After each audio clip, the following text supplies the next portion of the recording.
everyone. Apologies for the mask and apologies for coming to you. I'm directly coming to you from the Regional Forum on Sustainable Development of the UNECE region, which we're having this side event in the margins of. So that's why the mask, and that's why we're having it here. So welcome once again to the side event organized by Los Socio de Derechos Sexuales Reproductivos, Gender Center Moldova, and the Women's Major Group. We are very happy to be with all of you today. Our side event is titled Threats to Us All, Rising Antigender Groups and Their Connections to Other Anti-Gender Threats. Before we begin, please note that we have some accessibility and logistics notes. We have translation to Russian and Spanish. Please do select whichever language you want to listen the meeting in, because and do not remain in the off channel, as it creates problems for our interpreters. If you would like to listen in English, please also listen in English. It's also possible to open the closed captions generated by Zoom. I will be your accessibility and safety coordinator for today. So if you have any accessibility or safety concerns, please write to me directly in chat. We will be recording the meeting to upload it to our social media afterwards with the permission of our speakers. In this meeting, as in all of the Women's Major Group meetings, it's important that we cultivate a safe space. For this reason, discriminatory remarks, hate speech, the denial of self-proclaimed identities, anti-rights discourse, and other forms of discrimination against the folks and groups speaking their truths in these meetings will not be tolerated. If any such issue occurs, the person will get one warning and afterwards will be removed from the Zoom platform. So without further ado, it's my great pleasure to give the floor to Almudena Rodriguez of La Socio and the Women's Major Group Europe and Central Asia co-OP, along with Valentina Bodrug-Lungu, to moderate the session. Thank you all so much.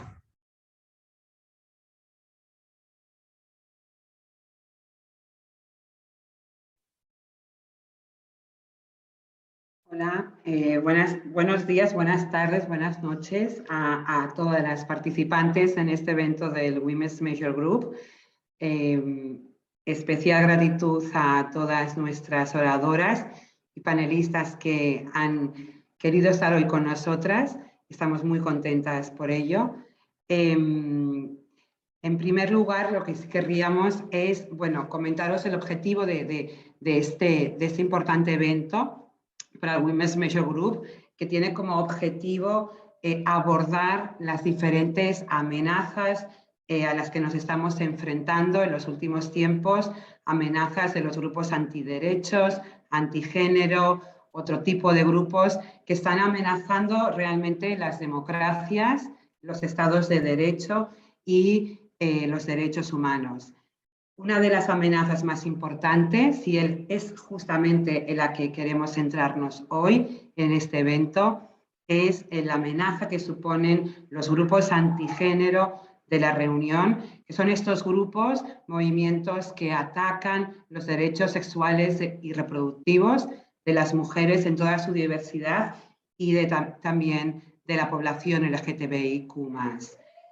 Vamos a poner el foco en ellos, pero también en las conexiones que tienen con otros grupos antiderechos, como serían los negacionistas del cambio climático, los negacionistas antivacunas, ¿no? También, y con otros grupos antiderechos. Para ello, contamos con un panel de expertos maravilloso, grandes especialistas en la temática, en cómo operan estos grupos, cuáles son sus estrategias, cuáles son sus canales de financiación y cuáles son las conexiones con otros grupos antiderechos. Tendremos en primer lugar un primer bloque donde vamos a hacer una pregunta concreta a cada una de nuestros maravillosos panelistas. y luego posteriormente abriremos un espacio más de diálogo entre todos los panelistas y oradores, respondiendo una única pregunta que se basará más en qué estrategias podemos llevar a cabo para contrarrestar esta importante amenaza. Finalmente, sí habrá un bloque de preguntas para todas las participantes que habéis deseado uniros hoy a este evento del UNECE Regional Group. Antes de iniciar con la presentación de las panelistas y de las oradoras, sí nos gustaría desde el UNECE Regional Group hacer como dos comentarios, dos elementos clave importantes para nosotras. El primero es que nos estamos enfrentando a un fenómeno de carácter transnacional, a un fenómeno nuevo, diferente de otros fenómenos anteriores, que tiene como objetivo final, lo que decíamos anteriormente, socavar las democracias, los estados de derechos y los derechos humanos del conjunto de toda la población. Es decir, el ataque de los grupos antigénero contra los derechos sexuales y reproductivos no es un objetivo final, sino un vehículo para socavar nuestras democracias y estados de derecho.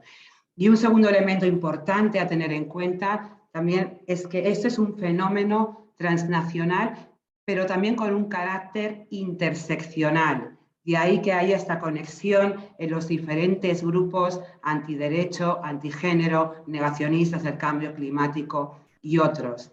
Y para abordarlo y para poderlo confrontar y superar, es necesario trabajarlo desde una visión holística, que sí nos va a ofrecer la complejidad del fenómeno del que hoy queremos hablar y compartir en este evento.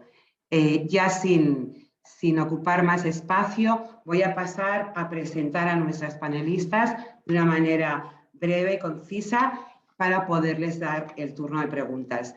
En primer lugar, hoy nos acompaña Marta Lempart. Marta Lempart, que es una de las fundadoras de la Huelga de Mujeres de Polonia, activista feminista y por los estados de derecho y las democracias desde que iniciaron los ataques al derecho al aborto y a los derechos humanos de las mujeres en Polonia. Su trabajo también se centra no solo en la defensa del derecho al aborto y de los derechos humanos de las mujeres, sino también de la población LGTBIQ+. Muchísimas gracias, Marta, por acompañarnos. En segundo lugar, quiero presentar a Biljana Ginova, de la Asociación LGTBIQ+, por la igualdad de derechos para la región de los Balcanes Occidentales y Turquía. La organización de Biljana tiene como objetivo final garantizar el ejercicio completo de los derechos humanos de toda la población LGTBIQ+, de toda la región. Es una asociación regional que opera en diferentes países de la región. Gracias, Biljana, también por acompañarnos. En tercer lugar, tenemos con nosotras hoy a Neil Datta. Neil es el secretario del Foro Parlamentario Europeo de Derechos Sexuales y Reproductivos. El Foro Parlamentario es una red compuesta por miembros y miembros del Parlamento de toda Europa comprometidos y comprometidas con la garantía real de los derechos sexuales y reproductivos de las mujeres y de la población LGTBIQ+, y Neil es uno de los grandes expertos en grupos antigénero en nuestra región. También muchísimas gracias, Neil, por estar hoy con nosotras. En cuarto lugar, tenemos a Arpy Manusyan, de la organización Socioscope en Armenia, que es un centro y una consultoría social que tiene como un objetivo final mejorar, democratizar la situación en Armenia y generar pensamiento crítico. Muchísimas gracias también, Arpy, por estar con nosotras. En quinto lugar, quiero presentaros a nuestra compañera también Rashima Kwatra, que ella es Policy Advocacy especialista, pertenece a la Federación Sueca por los Derechos de la Población LGTBIQ+, es una organización que se fundó en el año 1950 y también comparte el mismo objetivo, que es la garantía real y el ejercicio pleno de los derechos sexuales y reproductivos de la población LGTBIQ+. También contamos con la presencia de Damjan Denkovski. Él es el director ejecutivo adjunto del Centro para la Política Exterior Feminista, una organización internacional que se dedica como objetivo final, tiene construir la política exterior feminista, y también han desarrollado muchísimo conocimiento y expertise en cómo operan los grupos antiderechos en toda nuestra región y a nivel global. Y bueno, ya por último, hemos finalizado las presentaciones, empezaríamos con el primer bloque, con nuestros panelistas. En primer lugar, Marta Lempart, muchísimas gracias de nuevo por acompañarnos. Es un orgullo para nosotras que estés hoy aquí. Y si quisiéramos empezar haciéndote una pregunta muy concreta. Tú representas y vienes de un país donde pues es un paradigma, ¿no?, del ataque a los derechos sexuales y reproductivos de las mujeres y población LGTBIQ+, y donde además existen uno de los grandes grupos fundamentalistas antigénero, como es Ordo Iuris, con más poder y con más capacidad de influir, no solo en Polonia, sino también en el resto de la región y también en Latinoamérica y en Estados Unidos. Sí nos gustaría preguntarnos, por favor, qué estrategias habéis implementado el movimiento feminista, los movimientos sociales en Polonia para resistir y confrontar la influencia del Ordo Iuris en la política y en el Estado de vuestro país. Muchísimas gracias, Marta, y el floor is yours.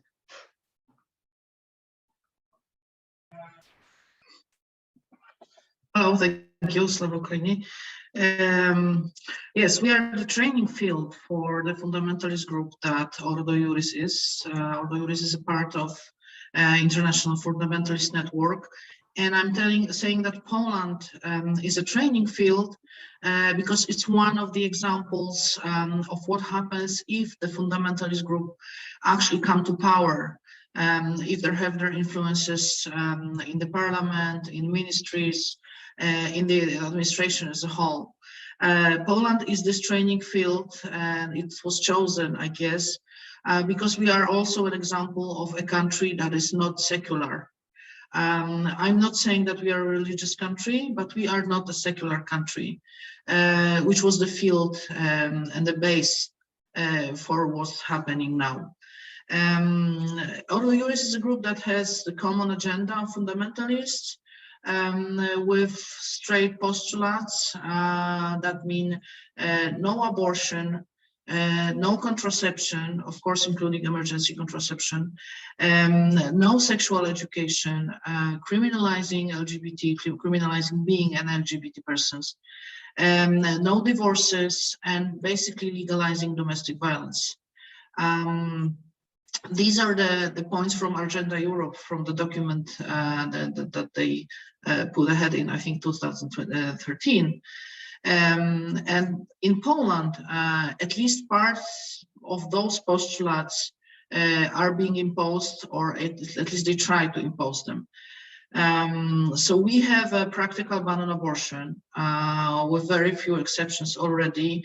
And even if with those exceptions, which means danger to woman's life or health, or when the pregnancy is a result of a crime, it's absolutely inaccessible. The fault here falls on the doctors, the medical community, that stands on the government side and on the fundamentalist side against the women, which results in women dying in hospitals because of lack of proper care, because the fetuses are more important than women. We have many cases already of women who died since 2020, since the so-called ruling of the Constitutional Court on abortion. We don't have proper sexual education. We don't have emergency contraception. I don't say that we don't have it at all. It's just limited. It has to be prescribed. and it's almost impossible to get. We have limits in contraception in total because of the so-called conscience objection, the religious objection against used by the doctors that are standing against women on the fundamentalist side and not prescribing contraception. We have a limited access to divorce. There are laws that are making it particularly difficult to get a divorce in Poland already. And we have a serious attempts to make all those practices actually a law. So our government bases on the worst, some of, at least as Ordo Iuris is connected with Kremlin and with Russian legislation also. So the laws that are appearing in our parliament, like banning sexual education, criminalizing LGBT, legalizing domestic violence, are very similar to the laws that are already in Russia. And we see that influence very clearly. We are looking also at the point at the attempt to withdraw Poland from the Istanbul Convention and then legalize domestic violence. The bill is already on the table. It's not happening yet. And now about the strategies, because most of the things I'm talking about are not laws yet. They are not legal. These are just the practice of the state. These are limitations. These are things that are done illegally also to women, especially in hospitals. But so the part of our strategy is delaying those things, those practices become a law, because the law yet is just the practical ban on abortion. And some other limitations. So this is the first thing that we do. Since 2016, we've been doing our best to save as many people as we can, meaning that trying to delay what the fundamentalists try to impose, using the fact that our government is a right-wing and is really incompetent. So they basically don't know what's happening in the country. The second thing that is happening, apart from everything else, is, of course, we are doing mobilization, we are doing huge protests, and we've had like 5,000 actions since in the last 5 years. And the result is clear. Support for legal abortion in Poland is now 69%. We started at 37. Support for marriage equality in Poland is 52%. We all started at 18% just 5 years ago. So apart from what the government is doing and for the fundamentalists are doing, the outcome is actually the opposite. So the society turns into progressive side, and society that used to be conservative now chooses the progressive side, because the choice is clear. You can be on the women's side, on the LGBT persons' side that are basically haunted and discriminated by the government, or you can be on the government side and the fundamentalist side. And they choose the progressive side. So we can see this just bump in support to progressive values, which is a good thing. And of course, we do what everybody else is doing. We're building systems out of the systems. We have a system to provide abortions, obviously. We're the best proof that ban on abortion doesn't mean no abortions. There's a huge collective, Abortion Without Borders. Just to mention this one, in a year since the so-called ruling of the Constitutional Court, they provided 34,000 abortions. Just them, just this one collective.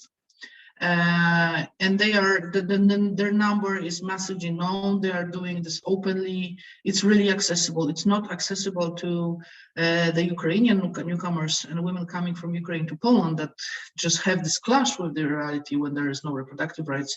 So we are working on that, and we have to work on that hard. But still, the system to provide abortions, to provide contraception, to provide emergency contraception is there. It's a grassroots, out of the system of services that people are provided with when the state doesn't provide them.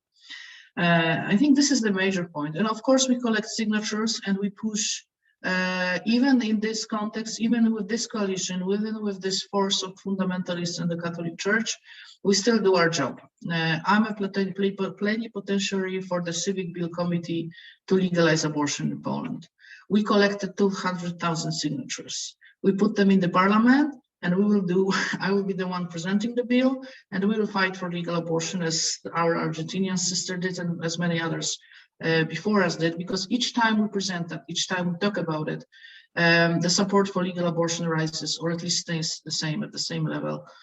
And the thing, in spite of this whole dire presentation, how it looks like, is we have these two feelings.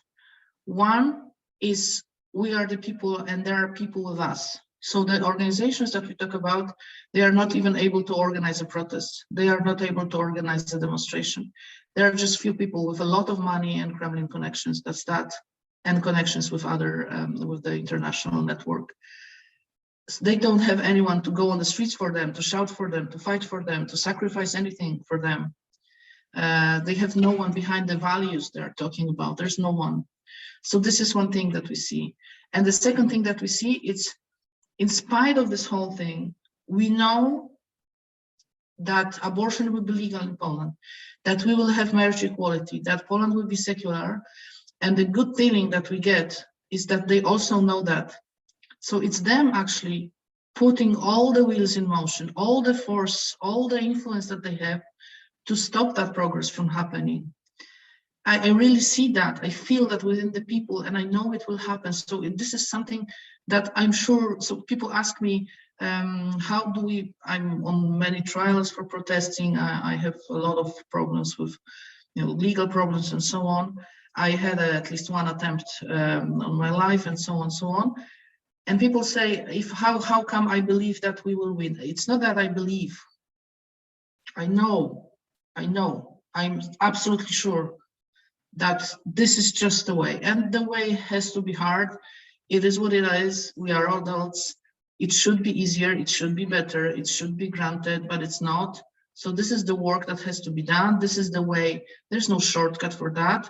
So we have to do all that, but still, it's actually us progressing in spite of everything that you see now in Poland, and it's them defending something that they will lose on, and they know that, and you see that, and you can hear that when they speak, and it's very good. It's giving us a lot of strength when we see that they're the ones actually defending the old order, and we are the ones that know that we will finally get what's ours. Thank you. Muchísimas gracias, Marta, por tu exposición y por lo que nos compartías. Me quedo también con este mensaje que es optimista, a pesar de ser un momento y un contexto muy difícil para la población en Polonia. Es verdad que la población mayoritariamente es progresista, que estáis resistiendo y que se logrará y que se podrá contrarrestar a este estado autoritario en el que estáis sufriendo. Y me quedo también con la reflexión de que es necesario todavía más que haga la Unión Europea y la Comisión Europea para no permitir este ataque a los derechos humanos dentro de nuestro territorio. Muchísimas gracias, Marta. Voy a pasar el turno de palabra a nuestra compañera Biljana Ginova. Y Biljana, quisiéramos hacerte una pregunta también muy concreta, específica, debido a la región en la que vuestra organización trabaja. ¿Cómo ha afectado también la guerra de Ucrania, ¿no? El conflicto de Ucrania, en las políticas antigénero en vuestra región? Si podrías proporcionarnos un poco de visión sobre cómo ha afectado la guerra, el conflicto, sobre esas políticas antigénero. Muchísimas gracias y el turno es tuyo, Biljana.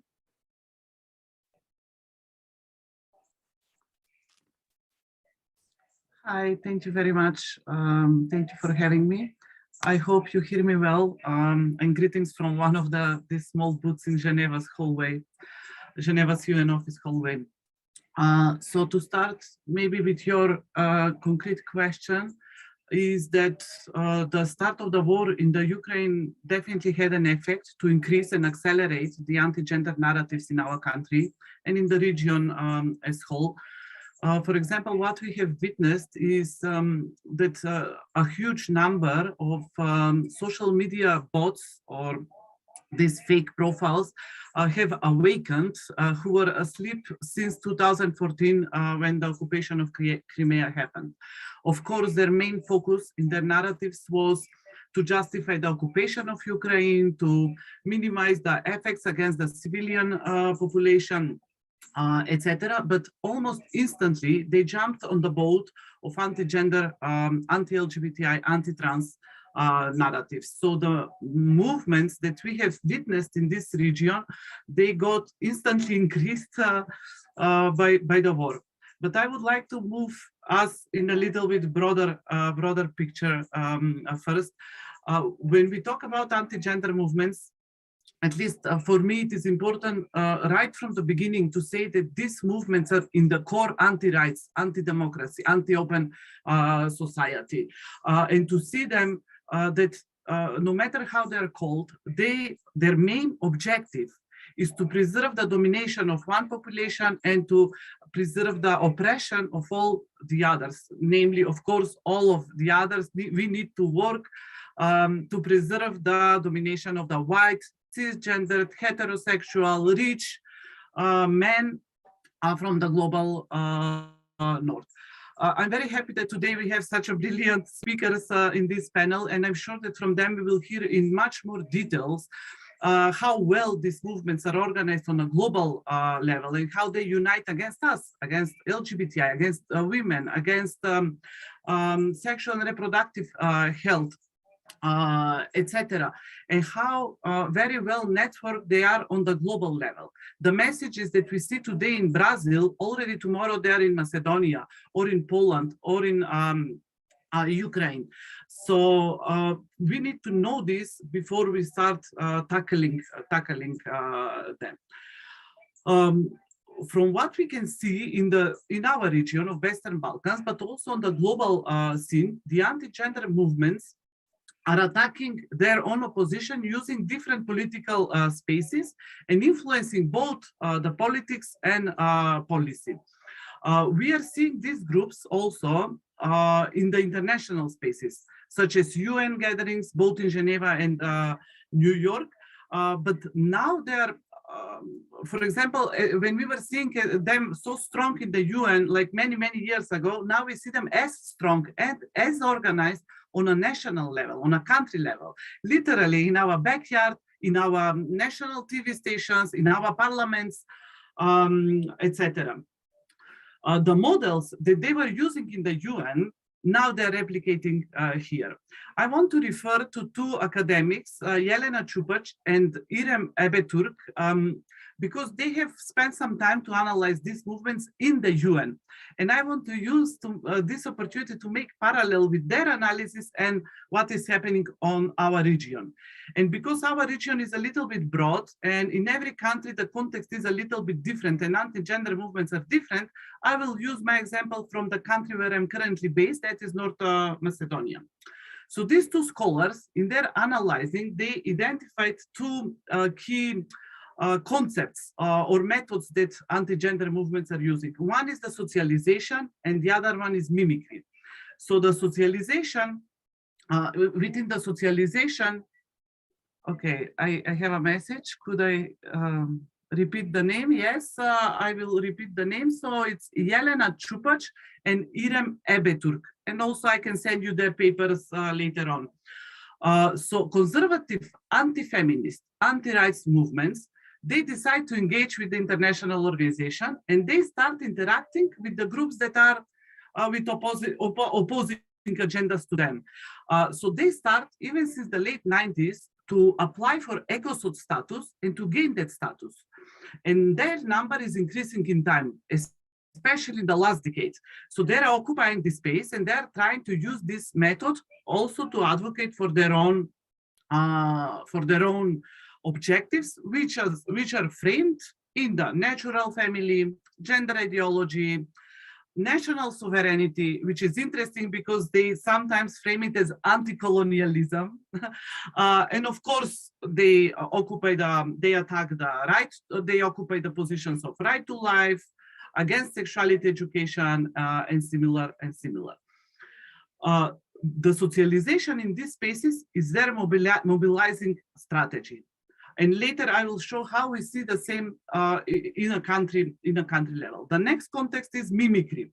So they are entering in these spaces and they are imitating the human rights organizations. Because let's be honest, and we have to repeat this to remind ourselves, because human rights movement and particularly feminist movement have been very strong, and we fought for so many changes that we now have.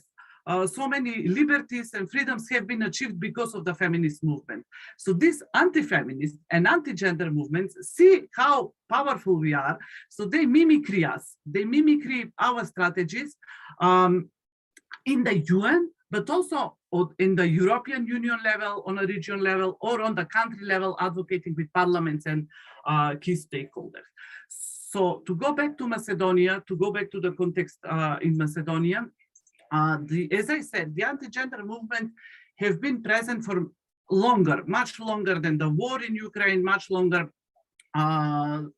Our reports are documenting that they have started somewhere in the period of between 2006 and 2008. Of course, we did not have this language or this frame to explain them, but they were very tightly connected with the conservative and nationalist movements. And they were attacking the right to abortion. They were defending the right of this natural family. They mobilized against, they mobilized around against LGBTI people and similar. The emerging anti-gender movements has been active and vocal in creating alliances around conservative, extremist, clerical ideas, promoting narratives that define and perform the roles of women primarily in a family, domestic settings, of course, in the patriarchal and heteronormative values and norms. At that time, they were very connected with the government that was Demo-Christian. Later, when the government became social democrat and started promoting more liberal, more democratic laws, such as anti-discrimination that recognize SOGI, etc., they become connected with the opposition and they become active in attacking these movements. Nowadays, in this last period, they're very strongly organized against two main issues. One is the comprehensive sexuality education, or in general, all educational reforms, including the gender-sensitive education and the legal gender recognition. So mimicking our advocacy strategies, and here I will close also in a minute or two, I'm finishing. So mimicking our strategies, what they did, in regard to the comprehensive sexuality education, they have positioned themselves in the public as a relevant actor in regard to the educational reforms, presenting themselves as concerned parents. And this is dangerous because, unfortunately, our politicians, MPs and governmental representatives, they are lacking knowledge on gender, they're lacking knowledge even on human rights. So they see this group and they immediately invite them. They have meetings with high-level representatives, while completely neglecting the systematic representation of the parents that is fully functional in the country through the schools that represents all the parents of all the children, not just these that are anti-gender in their core. The second example that I want to share is this group prepared a letter with all false information, misconceptions, attempting to spread the fear of adoption of legal gender recognition, and in a way spreading these fears among the members of the parliament, and they sent this letter to everyone, and eventually they managed to stop the adoption of legal gender recognition. So a couple of weeks ago, the law, which was not completely on self-determination, but it was approved in a way from the trans community in Macedonia, was stopped in the parliament only by the influence of anti-gender movements. And of course, again, I will emphasize this, the lack of knowledge by the state leaders. So this is just a brief example to show how these groups are interconnected and how the global, we see it on a local level as well, and how they inter-support each other with with the Russian propaganda, with nationalistic or clerical or extremistic movements. And I will end here for now, but maybe later. Muchísimas gracias, Biljana. Yo creo que, bueno, has expuesto elementos muy importantes, pero es verdad, la educación sexual, ¿no? La educación sexual son campañas globales que luego se bajan a cada territorio con sus especificidades. Hemos podido asistir a grandes éxitos cuando se ataca la educación sexual, tanto en Brasil como en España, bueno, alrededor del mundo, que llega incluso a permitir a gobiernos, a partidos llegar a gobernar estados, como sería el caso de Brasil y de otros. Muchísimas gracias por tu exposición.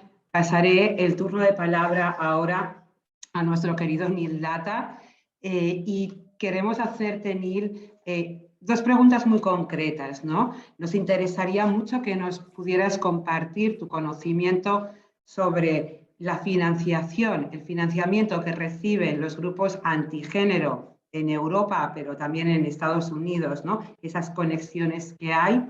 Y luego, si pudieras también compartirnos las conexiones de estos grupos antigénero también con grupos, por ejemplo, negacionistas del cambio climático o antivacunas. Entonces, el turno es tuyo, Neil, y muchísimas gracias por estar con nosotras. Thank you very much, Almudena. It's really a pleasure to be here, and thank you for inviting me to share my thoughts on this panel. And I'm delighted to be here with friends that I know very well, such as Marta and Damjan, just to name a few. So on the funding, so as you mentioned in the introduction, we've written a few reports on the anti-gender movement in Europe, starting back in 2018. And as we wrote these reports, we were able to show how they were interconnected, how they were pushing certain things all across Europe, so that, you know, the individual initiatives that we see in one country, you know, they're part of a bigger pattern that are happening in many different countries altogether. One of the questions that came up was, well, how is this funded? Okay, so last year we published a report entitled Tip of the Iceberg, which you can find on our website, which details what we were able to find about this, about the funding. And now, just a little, just very briefly about how we did this. Well, it was not simple, but it was very straightforward. What we did is we identified all the different anti-gender organizations in Europe that had been active in some way against women's rights, LGBT, children, gender, etc. So we had identified 120 of them across Europe. And then we just did something very simple. We tracked down their financial details, okay, their annual reports, their audited accounts, and all of this. And we found these for 54 organizations. And then we did an analysis of their boards, their governance structures, and etc. And so this is how we came to this. This is basically a very simplified version of our methodology. So what did we find? For these 54 organizations, we were able to track that over a 10-year period between 2009 to 2018, we can account for at least $707 million going into anti-gender activism in Europe. So at least now we have a minimum number that we're dealing with, 707 million. Then if we take a look further at what does this number mean, we can see that it has increased by a factor of 4 over a 10-year period. So most of us come from civil society organizations. If you have 4 times more money now than you did 10 years ago, what does that mean for your level of activism and your activities? Okay. So I think that in itself explains where we are at now with anti-gender activism. Then when we take a look at where does the money come from, and this is the more interesting thing. So, you know, the tip of the iceberg is the $700 million, the increase of 4 over 10 years. Then we take a look underneath the iceberg, where does it come from? Well, we were able to find overall 3 main geographic sources. One, the United States. That's no surprise. We all knew that the Americans were involved in some way. You know, when we see those slick anti-gender campaigns, we often think that something modern, sophisticated, and attractive is American, but we were able to find US Christian right funding in anti-gender activism in Europe. What's interesting with the US funding, which amounts to about 81 million. So 81 million out of 707 is not that much, but it's still important. It's very much concentrated on litigation. so taking issues before the courts. And so the US organizations, which account for this 81 million, are specialized legal organizations that identify issues and take them before national courts and the European Court of Human Rights. Next source of funding, accounting for 188 million, is Russian Federation. Now, Biljana spoke about Russian involvement in all of this. Well, now we can quantify it, and the Russian funding, you know, there's official sources and unofficial sources. So the 188 million is the formal official sources, which we can trace back to two oligarchs, far-right oligarchs who have been banned in Europe, not just recently, but already back in 2014 because of their involvement in the Crimean annexation. And these are far-right ideologues associated with Eurasianist thinking of Alexander Dugin. What's interesting is that the funding from Russia was spent on anti-gender and far-right political parties, specifically to create divisions within Europe and to erode the democratic liberal order within European societies. That's why it was there. And I think that has all of its relevance when we see what's happening now further to the east. And then the final source, the remaining amount, comes from Europe itself. So, so that amounts to over $437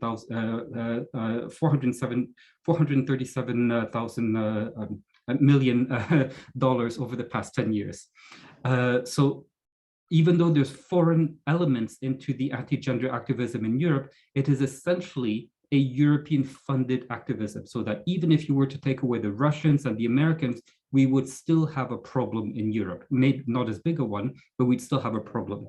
And now, where does this money come from? First of all, not in terms of proportion, because it's hard to trace the exact amounts from different sources, but some money comes from public authorities. So we know in Spain, for example, there's money going from regional, municipal, state authorities to organizations which engage in crisis pregnancy counseling. In other countries, the less liberal countries, the governments are funding fake NGOs, or what are called government organized organizations, NGOs such as Ordo Juris in Poland or similar ones in Hungary.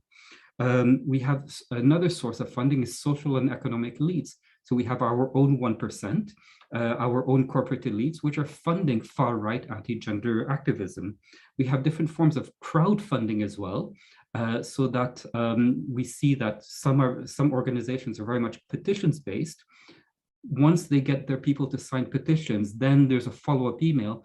Please contribute 5, 10, 15 euros, and then they are able to generate funding this way. What's interesting is that in two cases, in Spain and in Germany, we have instances of this type of crowdfunding then transitioning into supporting the creation or involvement into a far-right political party, which then gets access to parliament. And once they're in parliament, they can get new sources of public funding. We have that overall in terms of the funding. Now, what were they able to create with that funding? Well, we see that they were able to create at least 5 different infrastructures to carry on their work. One is a pan-European NGO platform against abortion called One of Us. So that is engaging in activities in different places.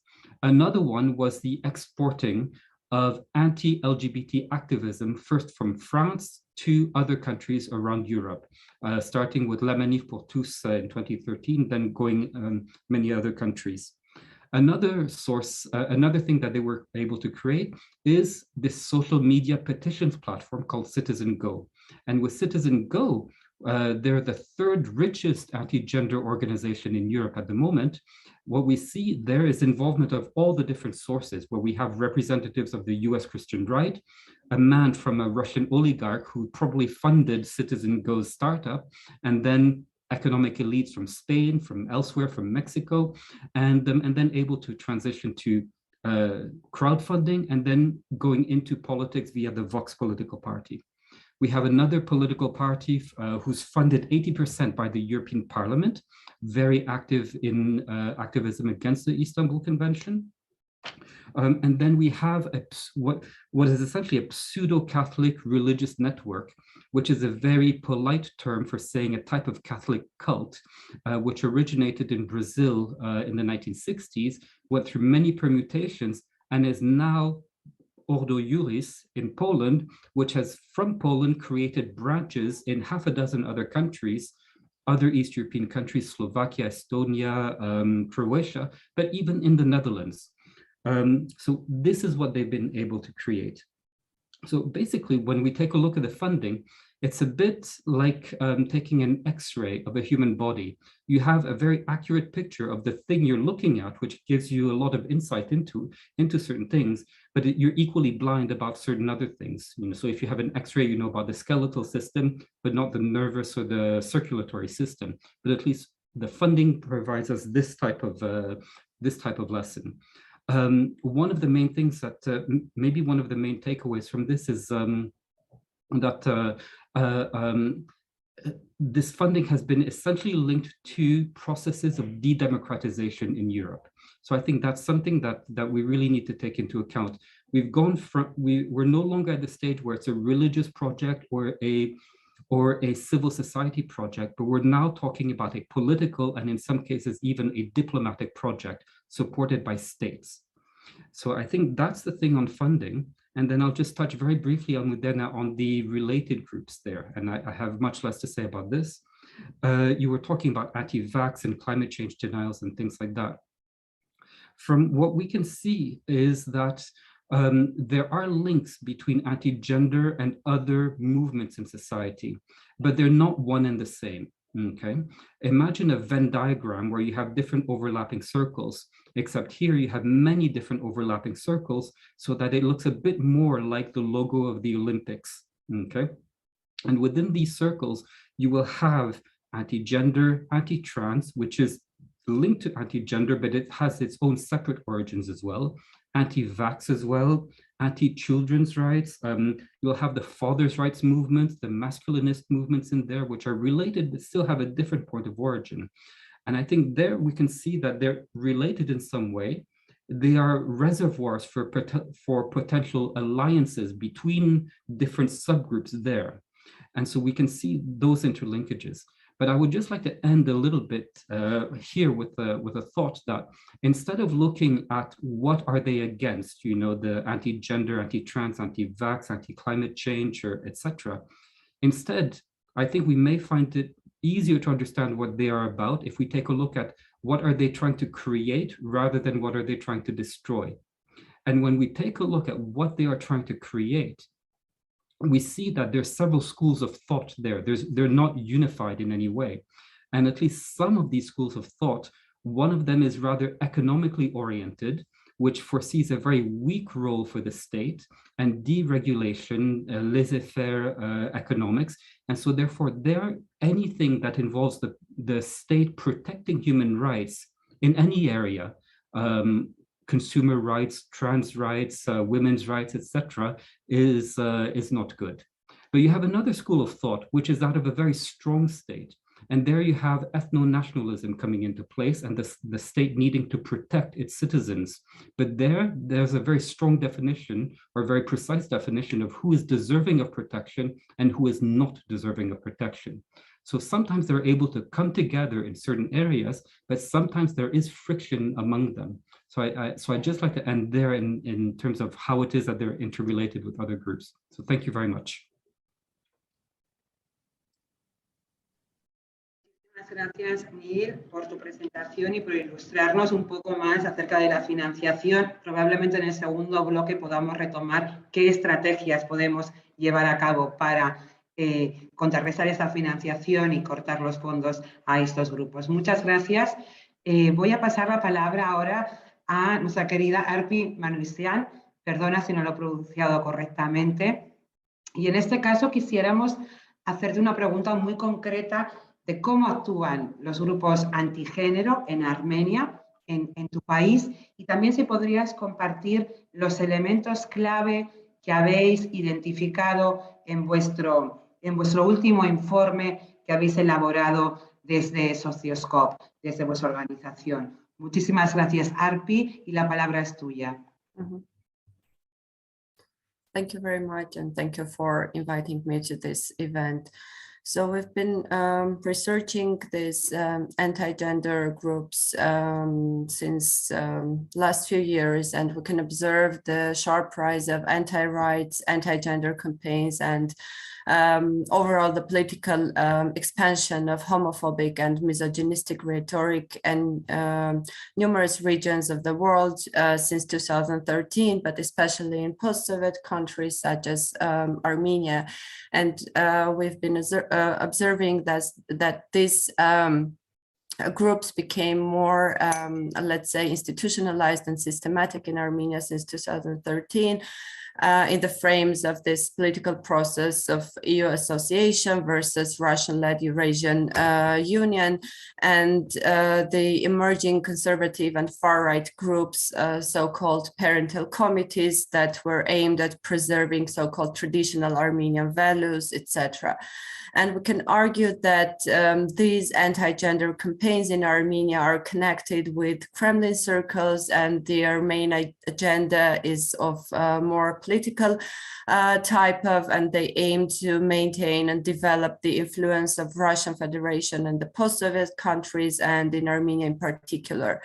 So they have been producing this rhetoric and messages throughout these years that the progressive part of civil society, LGBT organizations and activists, feminists, they are producing gender attack. Their main goal was to show to general public that they are preserving the traditional values, traditional family of Armenia.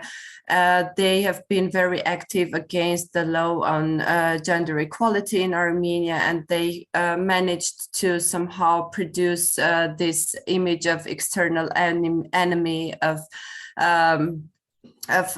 progressive part of civil society in Armenia.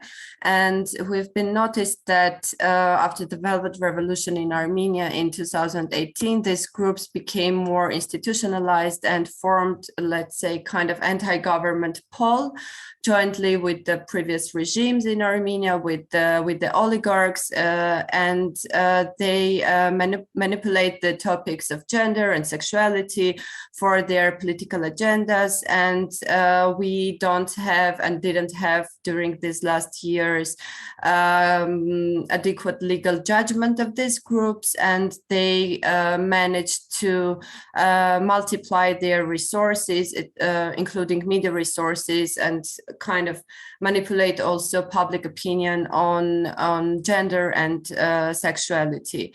And these groups in Armenia are very much connected with the overall, as my colleagues during this panel have already discussed this, with anti-human rights in general and anti-democratic groups, which become very active when there are kind of political or economic or other types of crises in the country, such as we had war in 2020 in Nagorno-Karabakh, and then the COVID pandemic. And we see that the same groups, the same people use this anti-gender, anti-human rights, anti-democratic rhetoric to manipulate public opinion for their political gains. So they target activists, they target human rights defenders, women and LGBT rights defenders in Armenia.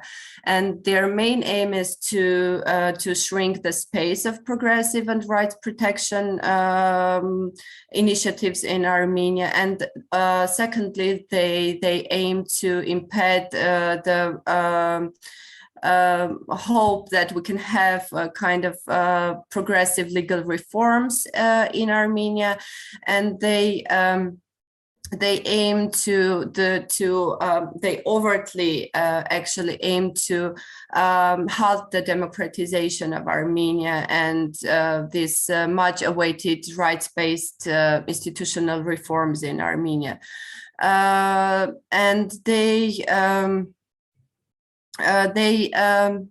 doubts actually in general public that protection of human rights is kind of anti-Armenian kind of thing, and we noticed this kind of narratives in many countries. This is not only specifically unique for Armenia. They create kind of resistance against liberal democracy, against European or Western legal, political, and cultural fields in a more broader context. And they actually argue for unequal and subordinate structure of relationships between Russia, between Kremlin and Armenia, and they use this topic actually for geopolitical for developing the geopolitical influences of Russia in Armenia. And what they do, they exploit actually democratic mechanisms, democratic ways of struggle that we as civil society or as activists use such as free assembly, free speech, to actually act against democracy, against human rights, and to spread hate speech. And they try to develop in the idea that tradition is kind of a monolithic, unchangeable, and genuine thing that we have inherited in Armenia, that we can't even question the traditions that we have. They build on the ideas of ethnic identity, our Christian identity, or national security, and these ideas are posed in fake opposition with principles of human rights and democracy. And in general, they try to somehow develop the idea that there is this outer world and we are here in Armenia and we should be protected from these European Western values which are against our values, and that non-heterosexual orientation or non-heteronormative orientation is defined as kind of intolerable thing, and they actually legitimize violence. And finally, I would like to highlight that these groups, when we've been researching also these anti-gender rhetorics and campaigns during the COVID pandemic in Armenia, we found out that all these groups are very much interconnected. They are the same people who are anti-vax people, anti-mask people. So all these groups are actually in the same direction, let's say, and against democracy and human rights. They just use this, let's say, cultural sensitiveness towards the topics of gender and sexuality to promote their political, economic, and media interests in Armenia. Thank you very much.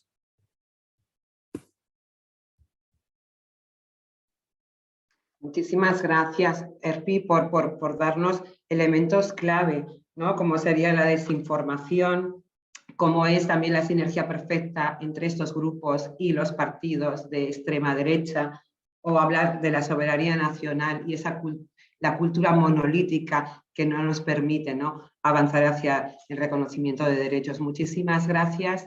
Ahora sí me gustaría pasar el turno de palabras a nuestra compañera Rashima Kwatra, porque ella, como estábamos hablando durante todo este evento, nos enfrentamos a un fenómeno que es transnacional y que también opera en el sistema multilateral y por lo tanto también en el sistema de Naciones Unidas.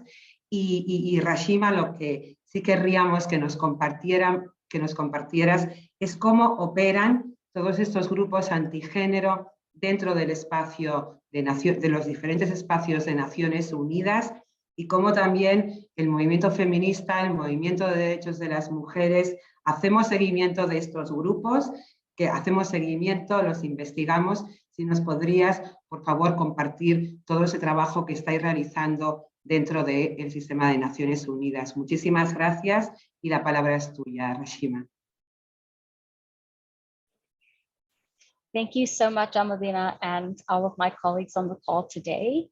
I guess I just wanted to start by saying, that while an incredible amount of progress has been made over the past decade, including through UN Human Rights Council resolutions, special procedures, and other expert reports, general comments, which reaffirm the rights of LGBTQI persons, including trans persons and gender nonconforming persons, rights based on sexual orientation, gender identity, and sex characteristics, as well as those around sexual reproductive health and rights, continue to be so-called controversial issues at the UN. I think it can be argued that the threats and resistance against sexual reproductive health and rights and SOGI-esque issues really boil down to issues around bodily autonomy and the control of a person's agency. And while conversations around increased mobilization on anti-gender movements and anti-trans movements the mobilization is increasing, this is nothing really new at the UN, but this is happening amidst an environment of closing civic space and explicit movement by states to restrict CSO participation. I'd like to highlight that the pushback that we see at the UN are from both states and non-state actors. And what we see, as many of my colleagues also pointed out previously, outside of the UN, but of course inside the UN as well, are these unholy alliances or unnatural alliances between states and non-state actors that may be completely politically at odds on other issues, but align themselves on these specific issues that attack gender and attack the rights of LGBTQI people. I think it's also important to note that these unholy alliances also exist among CSOs who may agree with us on issues, let's say, around abortion or comprehensive sexuality education, but perpetuate an anti-trans and anti-gender and an anti-trans politics. And here I want to say that what we've seen at the UN is that this includes, of course, trans-exclusive lesbian feminists as well. Generally, at the UN, anti-trans, anti-gender, and anti-LGBT rights issues are packaged as tactics to either assert national identity, morality, the need to resist, so-called gender ideology, or by introducing seemingly competing rights, such as the protection of the family or those based on religious freedom. And I think here, these groups push a definition of the family that is not shared by all cultures or communities worldwide, but is more a Western nuclear understanding of families. We also see, as Biljana and others have said, the tactics to use human rights-based language and adopt language, actually, that feminist groups have used for decades. For example, by saying that states and groups pushing against the anti-rights agenda are actually trying to change traditional cultures around the world through ideological colonialism, basically referring to abortion and SOGI-esque issues as Western ideologies. And here, what we know that it's actually the criminalization of sexual orientation, gender identity and expression, and sex characteristics, and homophobia, transphobia that are actually colonial. And we know that sexual and gender fluidity and diversity are indigenous and inherent to many cultures around the world. So additionally, for these groups, there is a conflict between women's rights and the rights of trans people. And what they argue for are women's sex-based rights. But this approach, as we know, is very much from a scarcity-based model of rights. It's also very patriarchal, and it's a bioessentialist approach, which in practice actually serves to restrict any kind of freedom of expression of gender and sexuality, and give rise to harmful stereotypes and impacts gender inequality as a whole. And additionally, multiple international human rights precedents, numerous regional and UN human rights mechanisms and treaty bodies, experts and jurists have come out and said that gender is a social construct and reject the idea that we're born with these specific immutable traits by virtue of our sex. I just wanted to say that there are very real consequences to the anti-trans and anti-gender issues that are taking place at the UN and beyond. The tactics and the policies that are being pushed are in effect centered around the repathologization of trans people, the reintroduction of conversion therapies and other forms of, reparative therapies or corrective therapies, and which directly encroach on the human rights of trans persons, their right to life, identity, and bodily autonomy. And that the way that anti-trans issues are spreading, both in terms of legislation and impact to access to health care at the UN and outside, are really alarming. And where we also see, for example, good laws in place, like in Argentina, we also see a backlash from politicians and in the media around the centering of the anti-gender movement. And even at the UN and states that we thought where things were going well and who have traditionally been supportive of SOGI-esque issues and gender equality, we see a rollback of rights. For example, in the UK, where politicians are coming out against self-determination or not including gender identity when it comes to conversion therapies, and as well as in Sweden, where their transphobic debates have increased and laws around more accessible legal gender recognition are on hold. And I think where we also need to recognize and acknowledge is that these anti-trans and anti-gender discourses have gained more legitimacy within society, and it's creating a sense of moral panic amongst feminist groups. I want to end by saying that we have to acknowledge that the anti-trans and anti-gender movement is part, as my colleague said as well, of the broader anti-rights, conservative, and fundamentalist organizing, and that the anti-trans sentiment is critical to many of those arguments. After this, I'm sure we'll all have an opportunity as well to share about what we can do to counter these developments, but I'll stop there.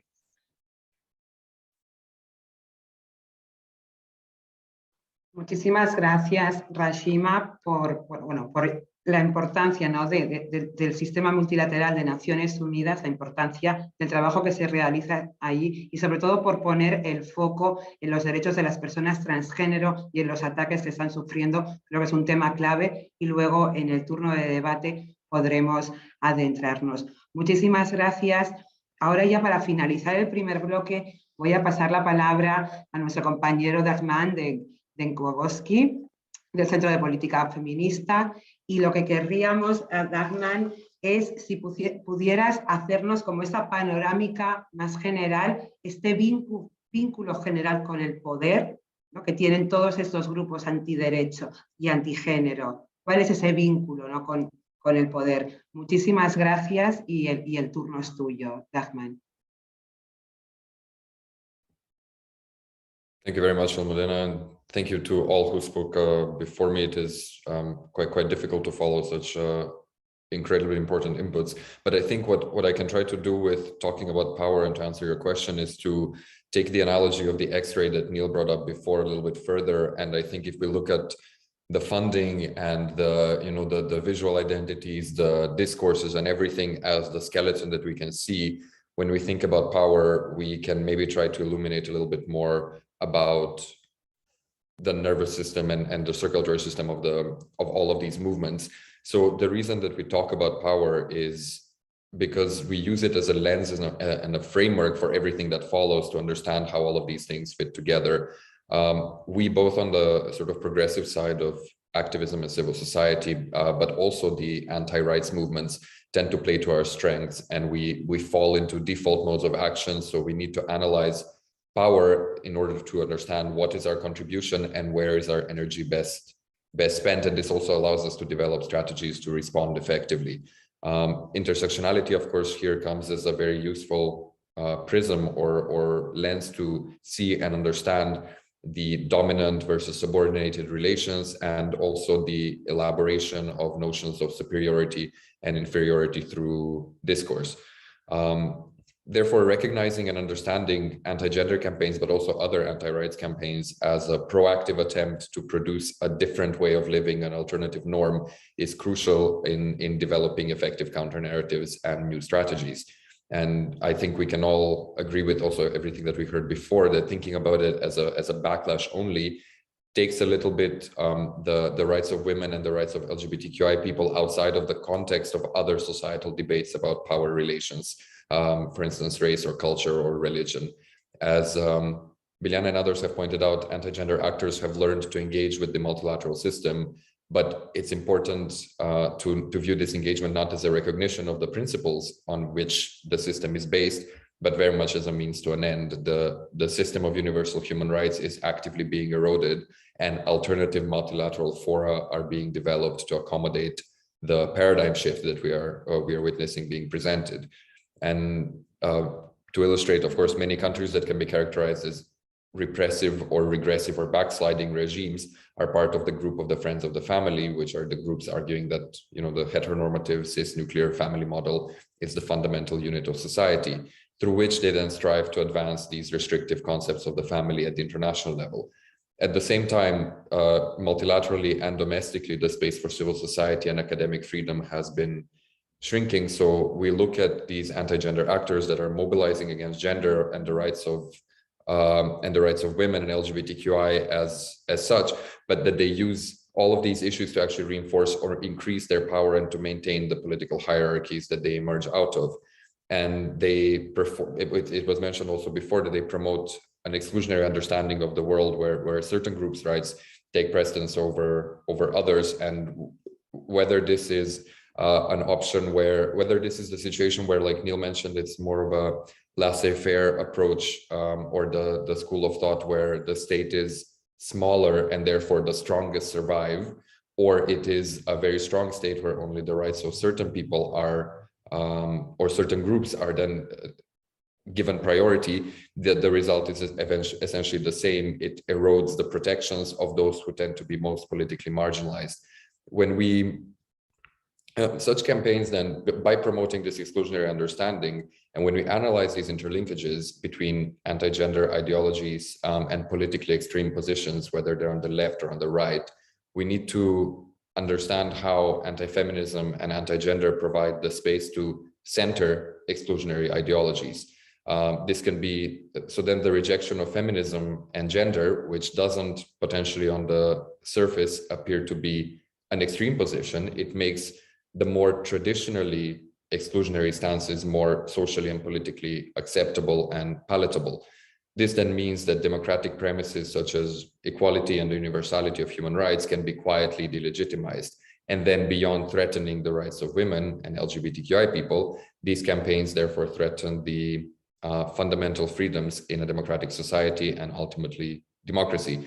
Our research has not yet explicitly tackled links to other anti-rights and anti-equality groups apart from violent extremism, but the discourses, what we can observe, very strongly overlap, and these are the skepticisms in the UNECE region towards European integration, national and racialized anxieties, resistance to globalization, as well as their rhetoric of a victim and perpetrator and the reversal of these roles, scapegoating and the construction of conspiracy theories, and all their repertoires of actions, which were talked about before, the skillful use of social media, the attacks on the traditional media, referenda, petitions, citizen mobilization, astroturfing, the appeal then of gender ideology for all of these populists and conspiracy theorists binds together all of these actors. But as Neil also pointed out, to a certain extent, because ultimately they disagree amongst themselves on what the end goal is of what kind of society or world they would like to have.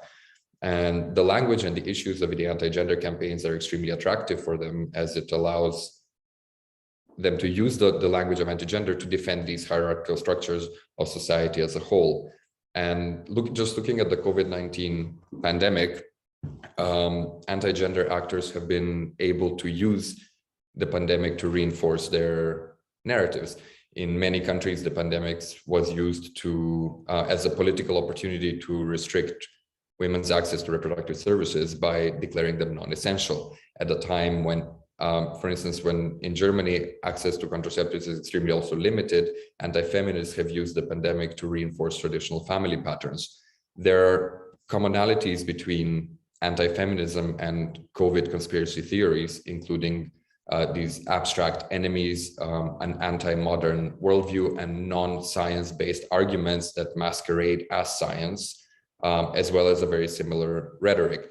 And then these anti-COVID protests could be seen to be instilling, in a way, an ideology in their supporters that serves almost as a gateway to a more fixed and conspiracy-oriented worldview that is associated with exclusionary and misanthropic ideologies such as racism, anti-Semitism, anti-feminism, etc.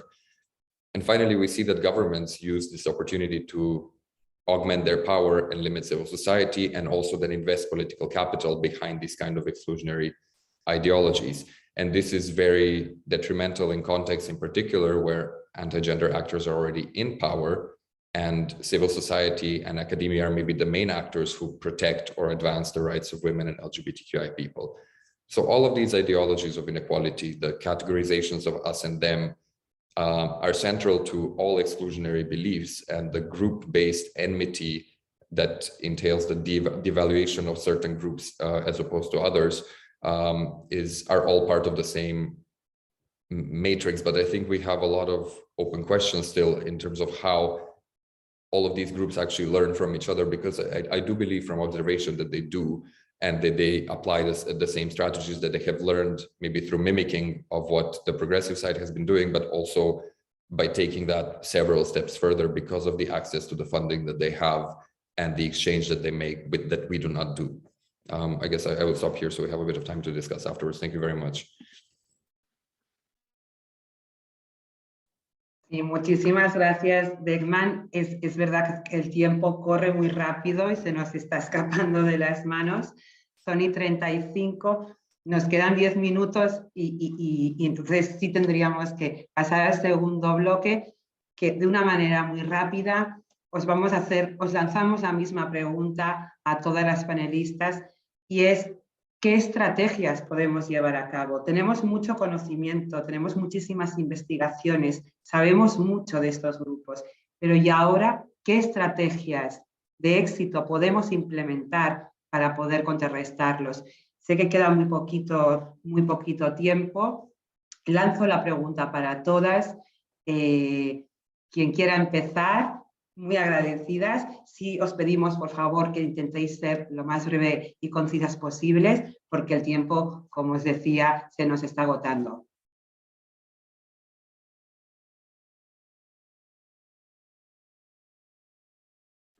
¿Quién quisiera comenzar? Biljana, te veo sonriendo, quizás quieres compartir.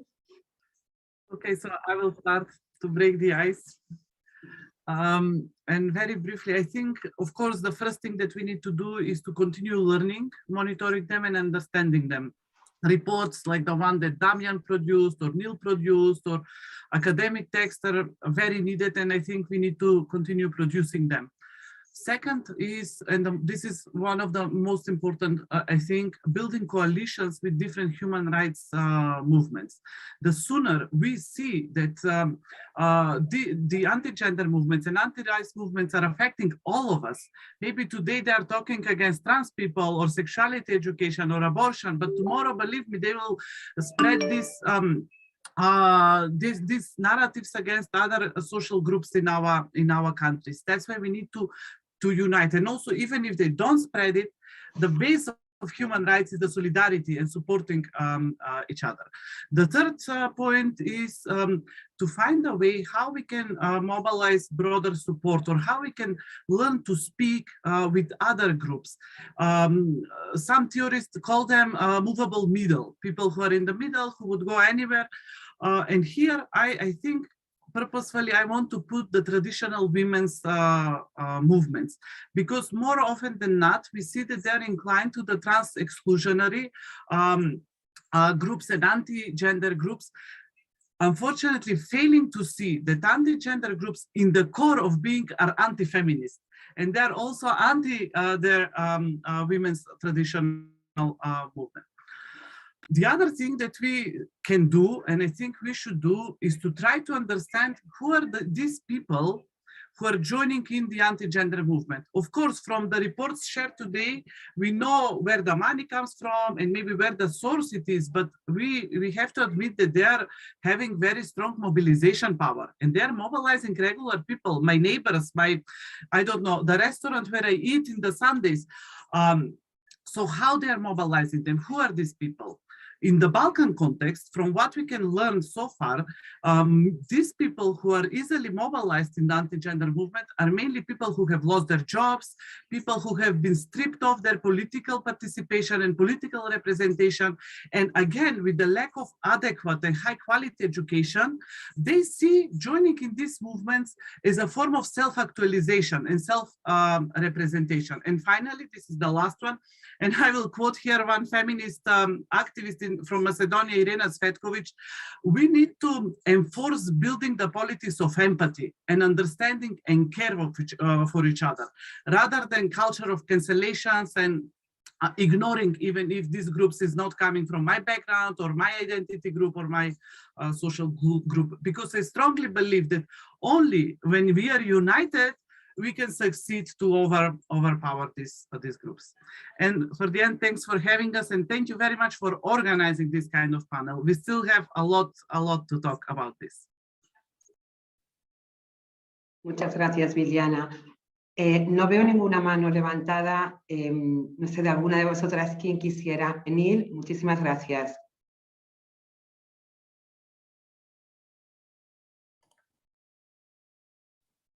Neil, go ahead. Thank you. Thank you, Almudena.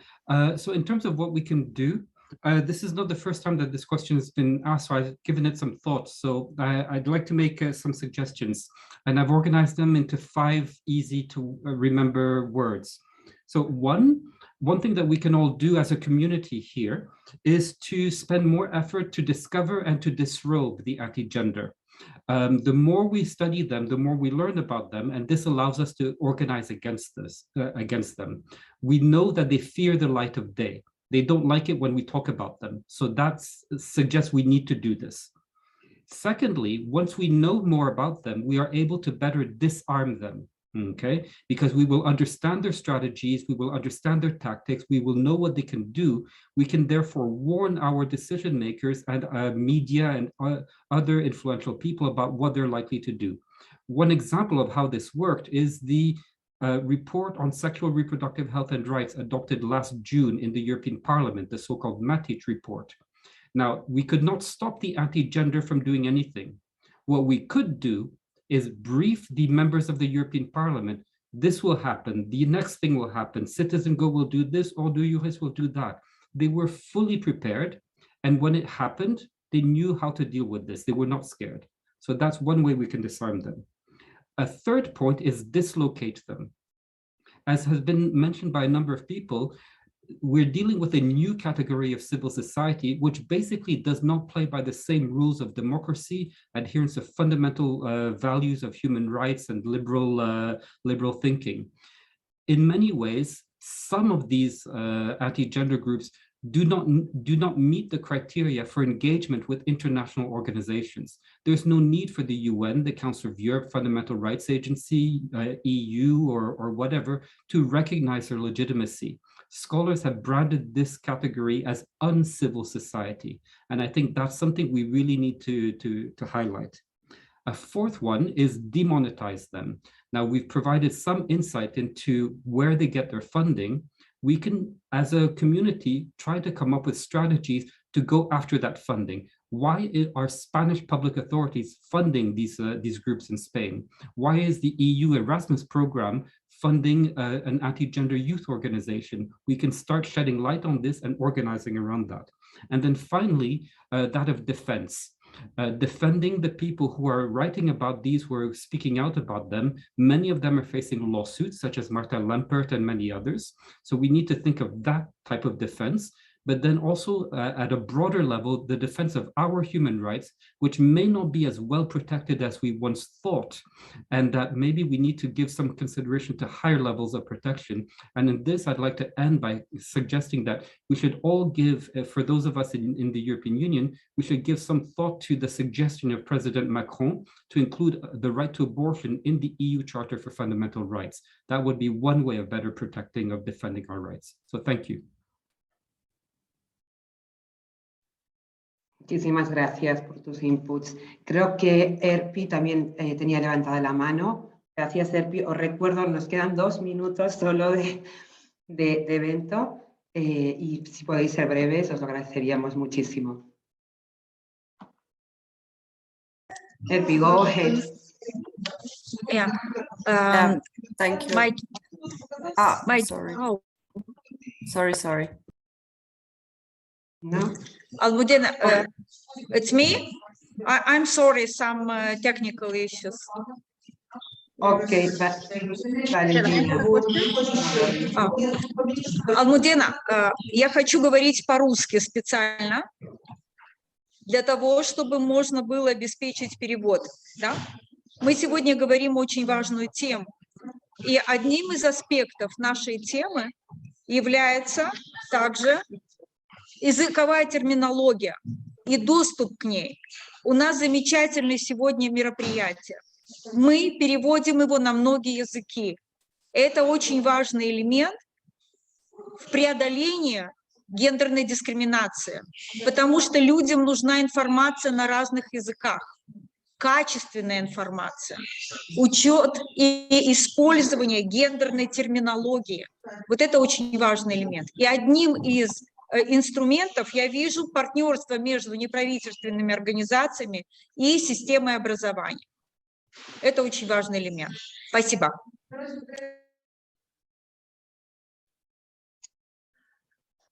I have a question, but I don't know if Thank you there's so time. much, Valentina. Paso la palabra a Arpy, que antes quería tomarla. Os pido mucha brevedad para que todas vosotras podáis participar en este segundo bloque. Gracias, Arpy. Thank you. I would be really very brief because my colleagues have talked about very important points. I just wanted to highlight, as a researcher, it's important not only to research, to study these campaigns and their discourses, their narratives, etc., but also to find kind of new ways of communicating our research studies with general public, to not only do this kind of researches for us, for civil society, for progressive part of civil society, or for academics, but to find ways of communicating these research studies with general public, to show that these anti-gender campaigns, they harm general public interest, they harm democracy and overall human rights in society, to find ways of not going into the trap of reproducing or being very reactionary to these groups, but to develop our own agendas, our own discourses, and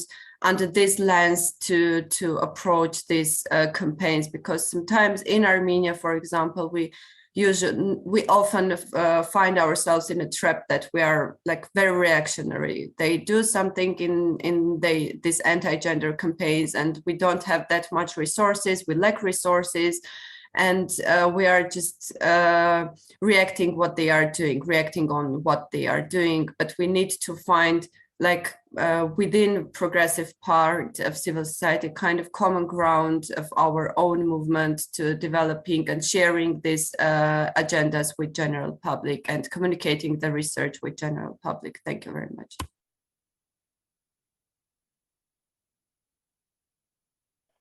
Muchísimas gracias, Arpy. Creo que Rashima o Damjan habéis levantado la mano. Rashima.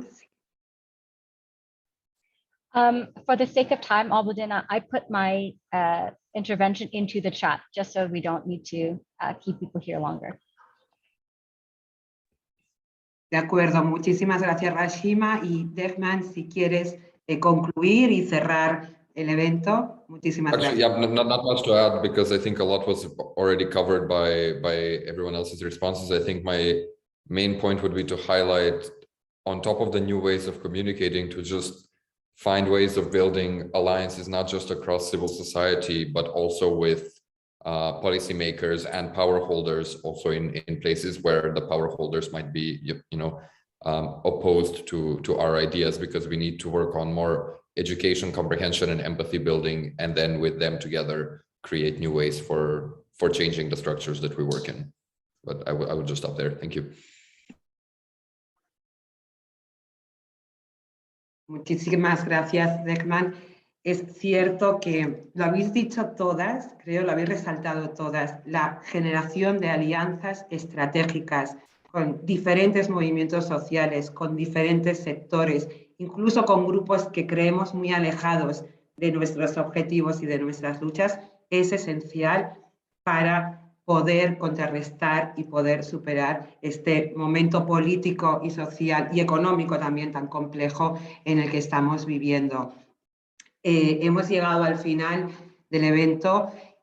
Agradeceros a todas las panelistas de corazón la generosidad por compartir vuestro conocimiento, vuestras estrategias, vuestros análisis políticos. Sabéis muchísimo, sois una fuente de sabiduría.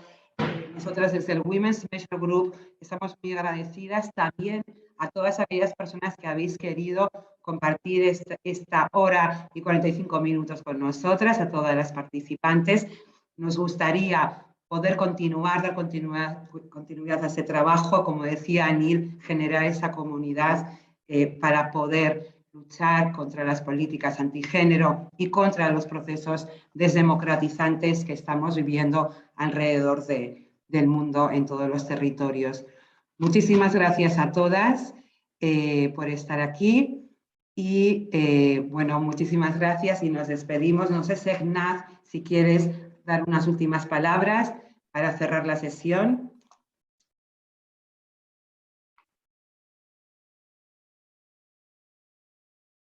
Bueno, ¿hay algún problema técnico? No, nothing other than the nerdy feminist in me is joyful for this conversation, even though what we have discussed is quite grim. Thank you all so much, and knowing that you all exist and work on this issue actually fills my heart with strength and power and solidarity. Thank you all so much.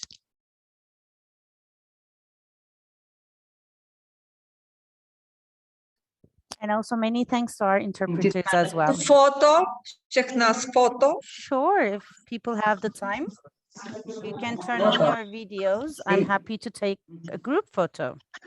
Yeah.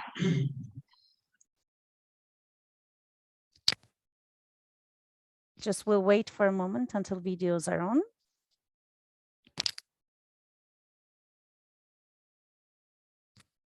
Great. 1, 2, 3. Oh, someone's coming. 1, 2, 3. If you excuse one more page. Oops. Sorry, one more page. Thank you. Excellent. We'll share the recording and the resources shared with you over email afterwards. Take care. Take care. Thank you. Muchísimas gracias a todas. Cuídense mucho. Gracias.